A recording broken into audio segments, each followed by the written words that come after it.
Buenos días con todos, muy apreciados señores y señoras. Estamos hoy día en una exposición breve en cuanto a lo que es el Día Mundial de Lucha o Prevención de la Diabetes, que es este 14 de noviembre, que en este mes nos toca un día domingo. Muy importante la conmemoración de esta fecha en cuanto a lo que diremos sobre todo la prevención de una enfermedad que en la actualidad es una pandemia, porque así como el COVID ha afectado a todo el mundo, la diabetes hace muchos años también afecta a la población mundial en general. Y es que la diabetes es una enfermedad consecuencia de otra pandemia, que es la obesidad. Tanto así que se ha elaborado un término médico que lleva el nombre de diabesidad, porque la mayoría de nuestros pacientes obesos terminan con la diabetes y asociado a otras enfermedades como la presión alta, el colesterol y la obesidad, entonces tienen el nombre de síndrome metabólico, englobando a estas enfermedades que nos exponen en el largo plazo a un mayor riesgo de problemas del corazón, problemas del cerebro. Y es que la diabetes afecta a un buen porcentaje de la población en el mundo, no solamente en el Perú. Cerca del 8 al 10% de la población mundial está afectada por la enfermedad y casi la mitad de esta población no sabe que tiene la enfermedad y está caminando en las calles sin mostrar muchos signos ni síntomas, y en muchos casos los diagnósticos son tardíos. Imagínense que a veces el diagnóstico se hace cuando el paciente cae en una emergencia, ya sea por un accidente o por un infarto, y al hacerles el control se diagnostica en la emergencia la enfermedad. Ahora, ¿hay factores de riesgo para esta enfermedad? Claro que sí, la obesidad principalmente. Los genes son un factor condicionante para la enfermedad. Nuestra población tiene un buen número de genes que nos condicionan como predisponentes a padecer la enfermedad debido a que tenemos familiares, ya sea cercanos, consanguíneos, papá, mamá o abuelos o tíos con diabetes. Lamentablemente nosotros tenemos muy malos hábitos en nuestra alimentación.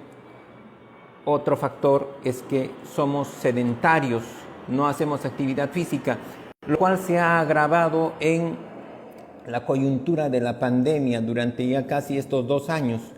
El aislamiento, el enclaustramiento en domicilio, el trabajo remoto, el estudio de nuestros escolares en remoto ha agravado el problema de la obesidad. Y teniendo los genes predisponentes para la enfermedad, muchos de nuestros pobladores en aislamiento han debutado con la enfermedad. Es por eso que también el Ministerio de Salud muchas veces ha recomendado que los escolares deberían tener un pronto retorno a sus actividades presenciales, porque la actividad física es fundamental para ellos. ¿Y cómo hacer el diagnóstico precoz de esta enfermedad? Que es fundamental. Si no hacemos un diagnóstico precoz, no estamos haciendo un manejo oportuno del disminuir el riesgo de las complicaciones a largo plazo. El control de la glucosa, que ustedes muchas veces se les hace y a veces no es informado en forma oportuna. La glucosa normalmente en ayunas debe ser menos de 100. Si ya está entre 100 y 125, es lo que se llama la glucosa alterada en ayunas, que para un mejor entendimiento de nuestra población le llamamos prediabetes. con la glucosa mayor o igual de 126 ya es un factor o un criterio de diagnóstico de diabetes. Y es cuando la glucosa está elevándose que el médico general o el médico de otras especialidades o el endocrinólogo les va a solicitar lo que llamamos el test de tolerancia a la glucosa oral. Y cuando los valores están alterados en esos controles, sumando a los controles previos, es que el médico les puede diagnosticar, ¿no?, esta enfermedad llamada diabetes mellitus. Y es en esa etapa que hay que iniciar el tratamiento oportuno de la enfermedad para prevenir las complicaciones de largo plazo. El tratamiento implica varios factores a la vez. A veces una enfermedad se puede controlar solamente con medicamentos. Sería muy sencillo. Pero en el caso de la diabetes no es así. El paciente tiene que modificar varios aspectos en lo referente a hábitos nocivos o los llamados estilos de vida no saludables. Cambiar el chip en lo que es el comportamiento en este aspecto a un estilo de vida saludable. Implica comer sano. Olvidemos un momento la famosa palabra dieta.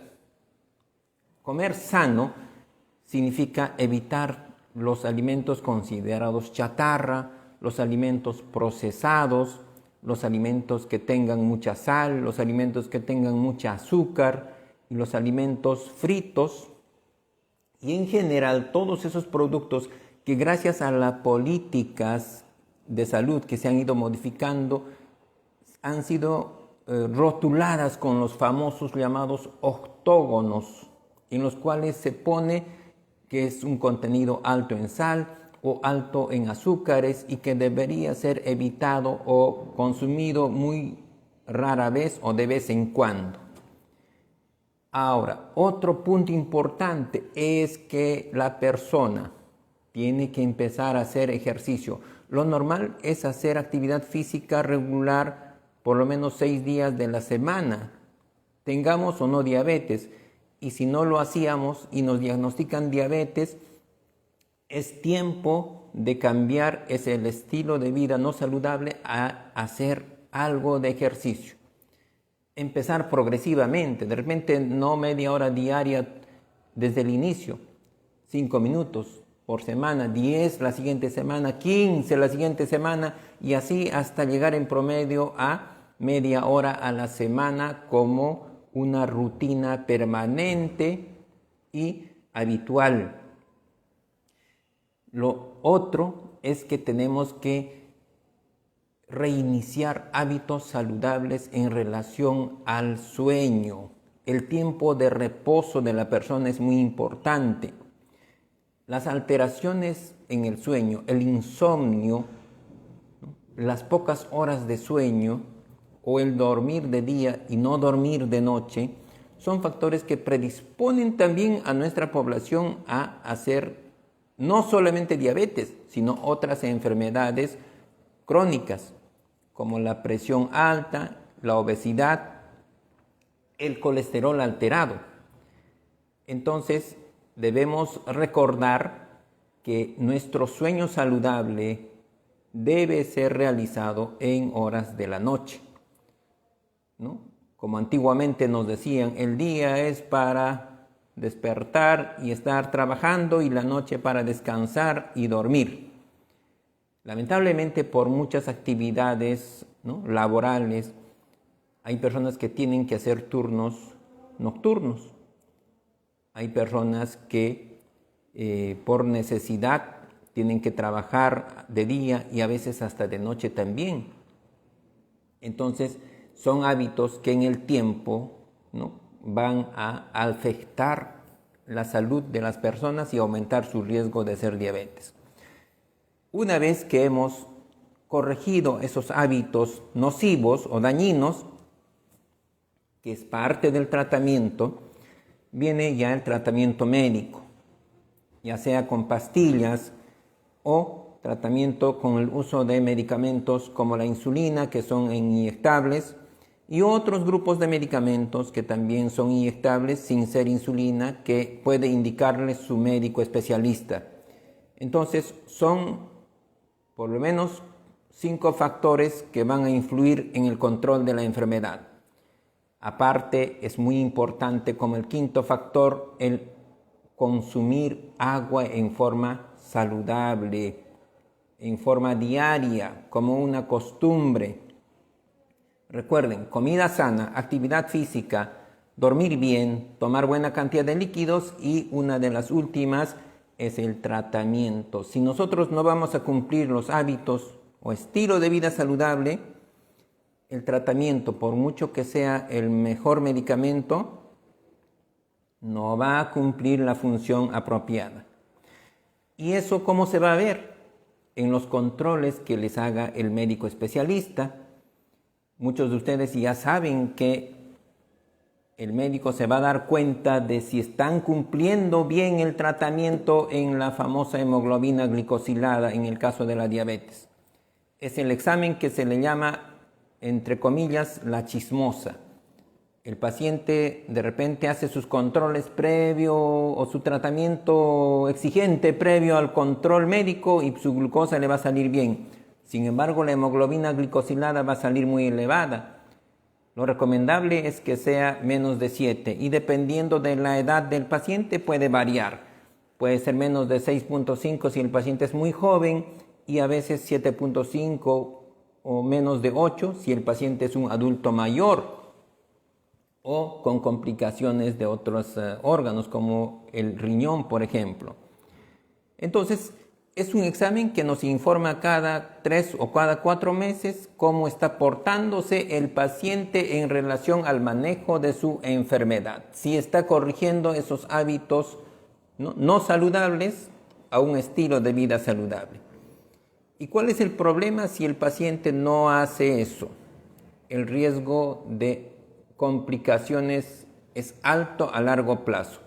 Recuerden que la diabetes afecta todo el cuerpo, desde la punta de los pelos hasta la punta de los pies. Va a dañar el cerebro, para empezar. El cerebro del diabético se afecta, se dañan las neuronas, empiezan a haber olvidos si es que no tienen buen control de la diabetes.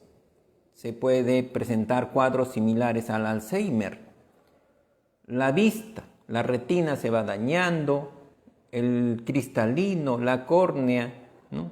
Se puede asociar otros problemas. Si es que el paciente también es hipertenso, el daño es mucho mayor, más rápido. Se va dañando la capacidad de sentir los sabores, el corazón, el estómago, los riñones, la nefropatía diabética. A veces necesitamos que el paciente entre en una terapia de diálisis. El intestino se altera y el paciente puede tener problemas de estreñimiento o diarreas. Se afecta la capacidad de sentir en los estímulos dolorosos en las extremidades y eso se llama neuropatía periférica. La famosa neuropatía va a llevar a que el pie tenga alteraciones en sentir el dolor, el calor, el frío y se pueden tener más riesgo del famoso pie diabético, la sequedad de los pies, la alteración de la circulación en los pies, aumenta el riesgo de gangrenas, las infecciones. Entonces, el mal control de la enfermedad es un problema serio que a largo plazo disminuye la calidad de vida de nuestros pacientes diabéticos y eso es lo que queremos evitar con un control oportuno y un tratamiento adecuado. Recuerden, el tratamiento en gran medida está en manos del paciente y no depende de los medicamentos nada más. Es el cambio de estilo de vida saludable y todo eso está en manos de nuestros pacientes. Muchas gracias. Tenemos también acá a la mano algunas preguntas que nos han enviado algunos de nuestros pacientes. Dice una pregunta: Dígame si es cierto que una persona con hipotiroidismo puede contraer la diabetes. Si fuera cierto, ¿qué se puede hacer para evitarla? Es cierto que las personas con problemas de la tiroides tienen más riesgo de hacer diabetes. Primero, porque el metabolismo o el proceso de desgaste energético en la persona con hipotiroidismo está disminuido. Más aún si no recibe un tratamiento adecuado, la persona puede tener facilidad para ganancia de peso, alteraciones del colesterol, alteraciones de la presión arterial, y todo eso son factores que pueden incrementar el riesgo de contraer la diabetes. Lo otro es que son enfermedades que al tener en cierta medida alteraciones del sistema inmunológico, también pueden, ¿no?, asociarse otro tipo de alteraciones del sistema de defensas, ¿no? Y todo eso sumado a que la persona se vuelve más sedentaria, ¿no? Si el tratamiento del hipotiroidismo no es adecuado, la persona por alteración en su sistema energético se hace sedentaria, tiene limitaciones para hacer actividad física, entonces aumenta el riesgo de hacer otro tipo de enfermedades, entre ellas la diabetes. Otra pregunta, todavía, ¿cómo evitar que un paciente con hipotiroidismo haga diabetes? Básicamente el control permanente, periódico en su control médico, y cumplir el tratamiento también con la medicación del hipotiroidismo. Si el paciente es diabético, está tomando medicación como la sitagliptina, esta medicación es de por vida, la rosuvastatina también es de por vida. Ningún tratamiento se le asigna a un paciente de por vida.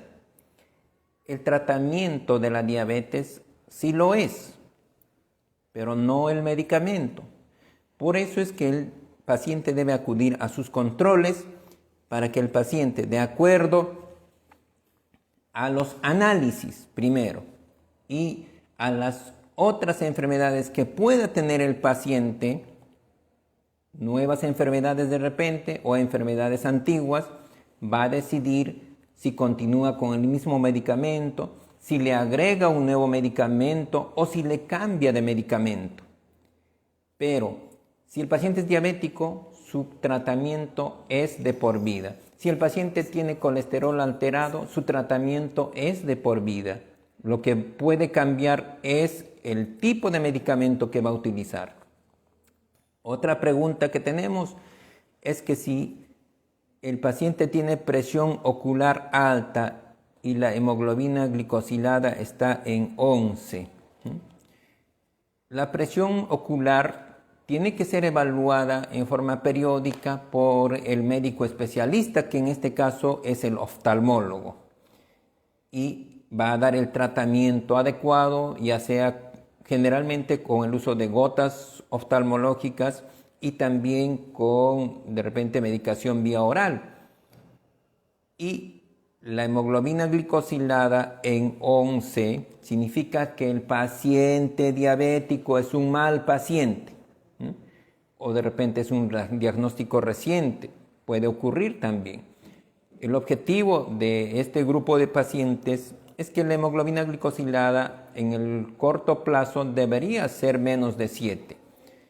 Entonces, no es que la presión ocular esté agravando a la hemoglobina glicosilada, ¿no?, sino que simplemente que son enfermedades que una no es causa de la otra necesariamente, pero todo paciente, así tenga presión ocular alta o no, la hemoglobina glicosilada hay que bajarla a un valor recomendable por debajo de 7. Y si es joven, les he dicho antes, menos de 6.5.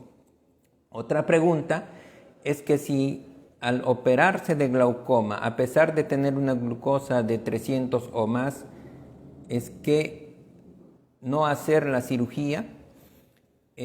Todo paciente, lo recomendable es que tenga glucosas controladas para cualquier operación programada, pero en la emergencia es diferente, incluso con valores altos. Si el factor descompensante es el factor que se va a corregir con una operación, entonces la operación debe realizarse bajo supervisión del médico endocrinólogo, y eso posiblemente va a ser en la emergencia. Pero toda cirugía programada debe procurarse con valores menores de 180 y en algunos casos menores de 150. Pero justamente para eso es que el anestesiólogo y el médico que va a operar nos mandan al paciente a la especialidad para hacer el tratamiento correspondiente y lograr regular esa glucosa antes de la operación.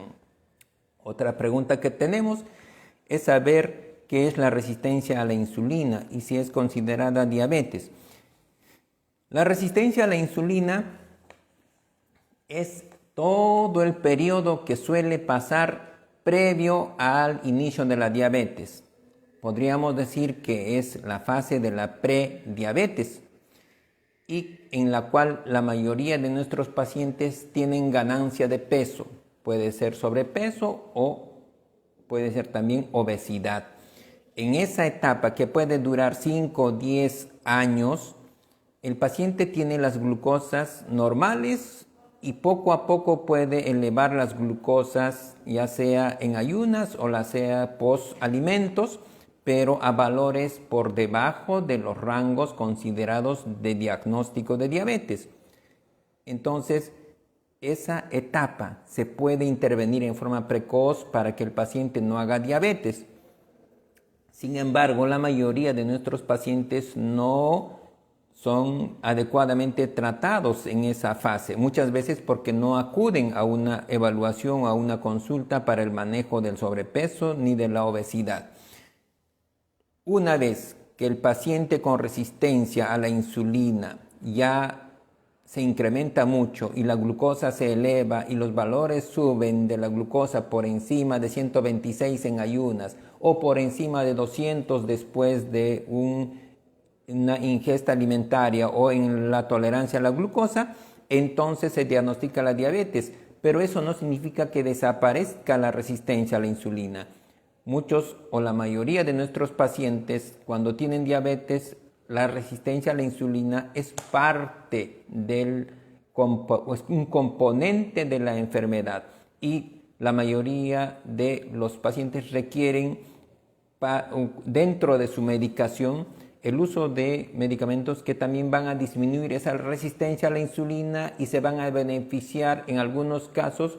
Así utilicemos insulina para utilizar menos dosis de la insulina con el uso de esos medicamentos, dentro de los más conocidos la metformina, y que va a reducir la resistencia, entonces el paciente va a requerir menos dosis de insulina. Muy bien, hemos absuelto las preguntas más importantes o interesantes que nos han enviado. Les recuerdo, procuren cuidarse para prevenir la diabetes. Muchas gracias.